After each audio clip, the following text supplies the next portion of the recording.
شیطان میگوید کسی که صدای اذان را شنیده نماز نخواند او پدری من است.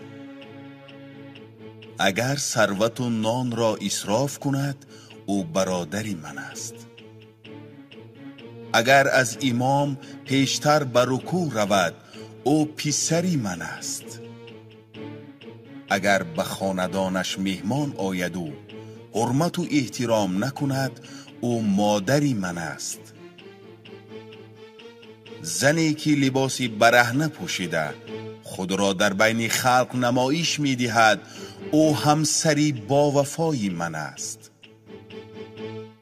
زنی که از حد زیاد خود را آرا و تارا می دهد او معشوقه من است. اگر پیش از خوردن طعام بسم الله الرحمن الرحیم نگوید او آینده درخشانی من است. کسی که به مال و ثروت دنیا داده شده آخرت خود را فراموش کرده است او فرزندی من است. این گفته های مرا کسی به دیگران نرساند او دوستی وفاداری من است.